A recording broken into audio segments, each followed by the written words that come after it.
Hello everyone, Zach Yelton here, Director of Premium Services at Coastal Shores Landscape.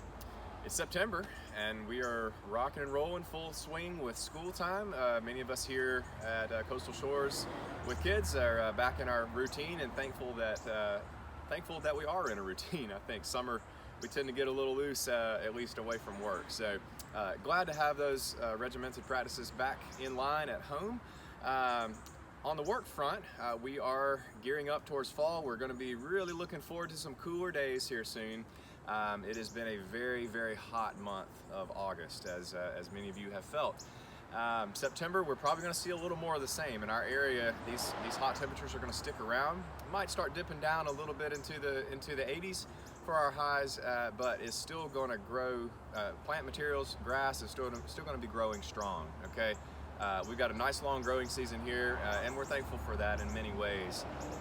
Because of that growing season, we also have a nice long window of time where things like insects and fungus can be present among us. So one of the things that we are looking for in the field, particularly in our lawns, are caterpillars. Okay, so things like armyworms, sod webworms, we've mentioned these before.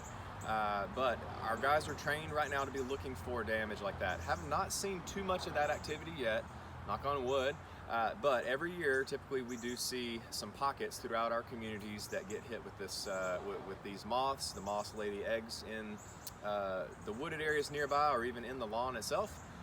Caterpillars break out and start feeding on the lawn. So our guys are trained to look for that kind of stuff. If we see any of that in your landscape, rest assured we'll bring it to your attention and let you know and recommend some treatments options to get rid of those for you. So that's one thing we're looking at. Another thing we're monitoring as we go forward into the fall is the weather patterns. Okay, we do typically see some tropical systems move through our area this time of year. If you've been here long enough, you know that by now. And of course, we don't wish any of that to be coming our way, but we will often get some residual effects. So some minor flooding, but you know, typically rain patterns like that can really affect our landscape. So periods of torrential downpour for days on end with these tropical systems coming through, that can really affect the landscape in the way of fungus. Okay, so we don't want to keep our lawns and landscapes wet. We want those to be draining off properly. So if you've got areas in your lawn or landscape that are a problem for drainage, let us know. We're pretty good at finding solutions for that kind of stuff and getting those things installed for you. And then also just recommending changes to your irrigation system. Okay, hopefully you've got a rain sensor on there that would help protect that. But if you don't, let us know. We're happy to give you a price to get one on there.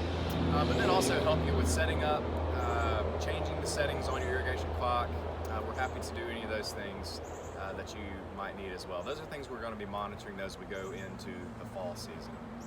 All right, last thing I just want to put a little plug in. We're doing a lot of seasonal color. We've done a lot of those this summer, spring and summer.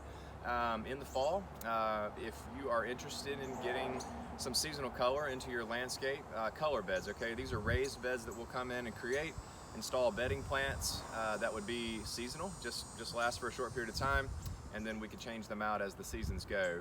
We offer a full program for that if you're not aware, and if you're interested in that, let us know. We're happy to come out and give some options and ideas.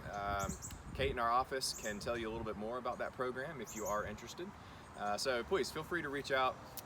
You know, timing of that, we look to put in things like snapdragons, violas, kale, cabbage, lots of the other ornamental vegetative crops, and then of course pansies as well. Look to get those things in around late October. So you've got some time here, but be thinking about it. If you want to set something like that up, something that would plant in the fall and get you all the way through into the spring, we can offer some good options there for you. All right, that's about it. Just thanks so much for tuning in. If you have any questions, don't hesitate to reach out. Thanks so much.